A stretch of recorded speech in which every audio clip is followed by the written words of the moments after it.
வரப்போகிற ஜூலை 6ஆம் தேதி பார்த்தீங்கன்னா ஒரு புது அனிமே ரிலீஸ் ஆக போகுது. அந்த அனிமையோட பேர் காச்சியா குட்டா. பேர் கொஞ்சம் வித்தியாசமாக இருக்குல்ல.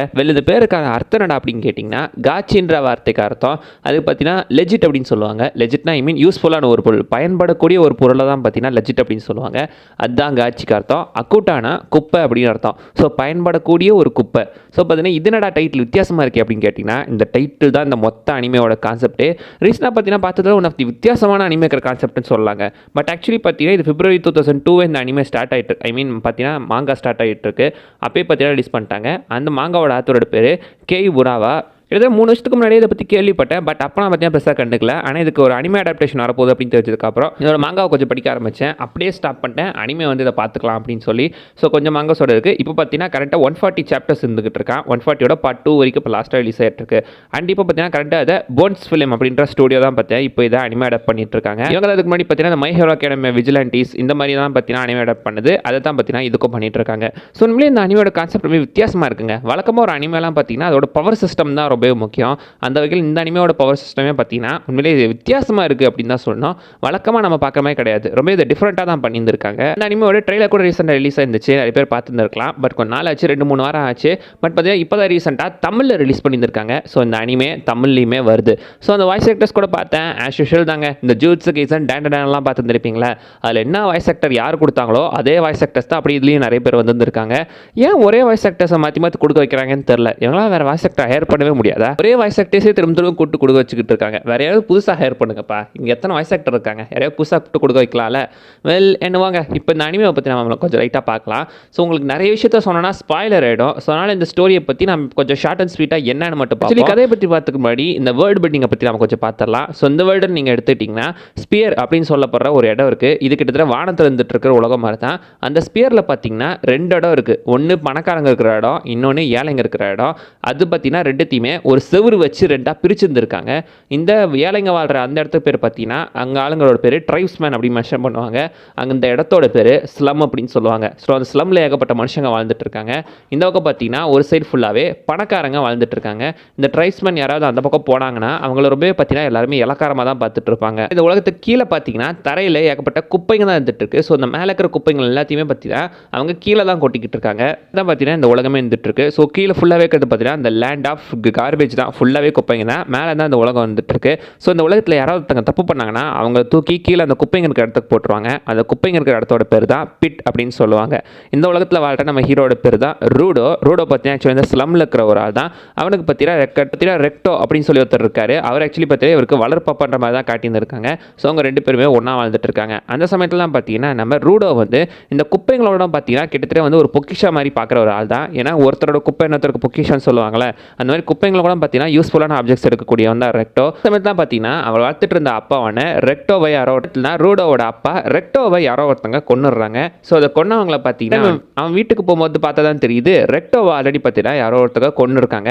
ஸோ அந்த இடத்துல பார்த்தீங்கன்னா வந்துட்டு நம்ம ரூடோ ரூடோ தான் அவங்கள கொலை பண்ணதான் நினச்சிட்டு அவனை பார்த்தீங்கன்னா தூக்கிட்டு போய் அவனை அந்த பிட்டுக்குள்ளே தூக்கி போடுறதுக்கான அந்த ஒரு வேலைங்களை பண்ணிட்டு இருப்பாங்க. அவன் பிட்டுக்குள்ளே விடுறதுக்கு முன்னாடி செய்யாத தப்புக்கு எனக்கு தண்டனை கொடுக்குறீங்களே, மேலே வந்து கண்டிப்பாக உங்க எல்லாத்தையும் ஒரு நாள் பழி வாங்குவேன் அப்படின்னு சொல்லி ரூடோ பார்த்தீங்கன்னா சொல்லிட்டு அப்படியே கீழே குழியில் விழுந்துடுறான். குழியில் விழுந்ததுக்கு அப்புறம் தான் தெரியுது அங்கேயுமே மனுஷங்களாம் இருந்துட்டு இருக்காங்க. மனுஷங்க மட்டும் கிடையாது, அபரண்ட் பீஸ்ட் அப்படின்னு சொல்லப்படுற குப்பைங்களாலே உருவான ஏகப்பட்ட மிருகங்களுமே அந்த இடத்துல இருந்துகிட்டு இருக்கு. அந்த இடத்துல அந்த மனுஷங்க இருக்காங்கன்னு சொல்கிறல அவங்க பார்த்தீங்கன்னா ஒரு ஆர்கனைசேஷன் இருந்துட்டு இருக்காங்க.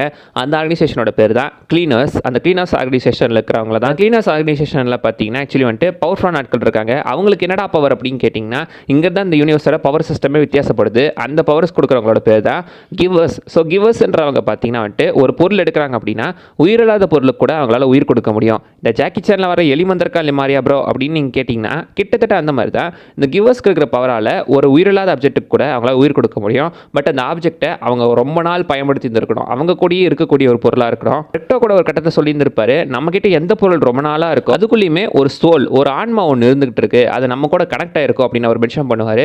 ஸோ இப்போதைக்கு பார்த்தீங்கன்னா அந்த மாதிரி ஏகப்பட்ட ஆப்ஜெக்ட்ஸ் எல்லாம் எடுத்து அவங்க பார்த்தீங்கன்னா தங்களுக்கான அந்த வெப்பன்ஸை பார்த்தீங்கன்னா அது மூலமாக உருவாக்கி உருவாக்கிட்டு இருப்பாங்க. அந்த வெப்பன்ஸை யூஸ் பண்ணி தான் அந்த அபரண்ட் பீஸ்ட் அப்படின்னு சொல்லப்படுற அந்த மிருகங்களெல்லாம் பார்த்தீங்கன்னா அடிச்சு கொண்டுட்டு இருப்பாங்க. இதில் நம்ம ஹீரோக்கு பார்த்தீங்கன்னா சின்ன வயசுலேயே அவன் கைகள்லாம் பார்த்தீங்கன்னா ஒரு மாதிரி கருப்பாக இருந்துட்டு இருக்கும் ஒரு ஆக்சிடென்ட்னால. அதனால் பார்த்தீங்கன்னா ரெக்டோ அவனுக்கு ஒரு க்ளவுஸை கொடுப்பாரு. அந்த க்ளவுஸை போட்டுட்டு தான் பார்த்தீங்கன்னா அவன் எப்போவுமே சுற்றிட்டு இருப்பான்.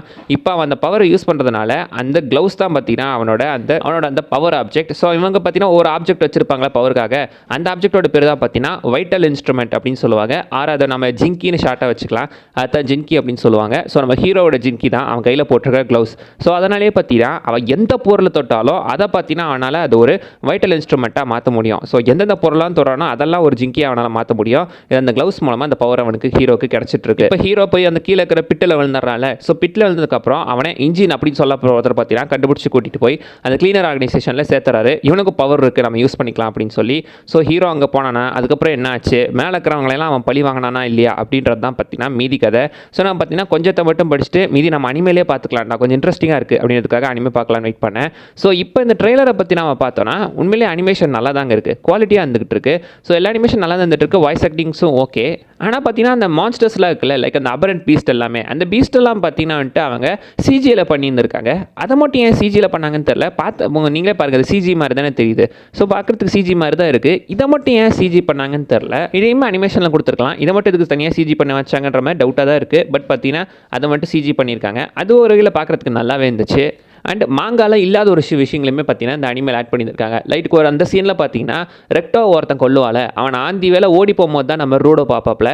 வீட்டில் இருக்கும் போது ஆக்சுவலி அந்த ஆளை பார்க்க மாட்டார். பட் இந்த சமயத்தில் பார்த்தீங்கன்னா அந்த வீட்லேயே ரெக்டோவை கொண்டவன் ஸ்டில் இருந்துக்கிட்டு தான் இருக்கான். அதுக்கப்புறம் தான் ரூடோ வர மாதிரி நமக்கு காட்டியிருந்திருக்காங்க.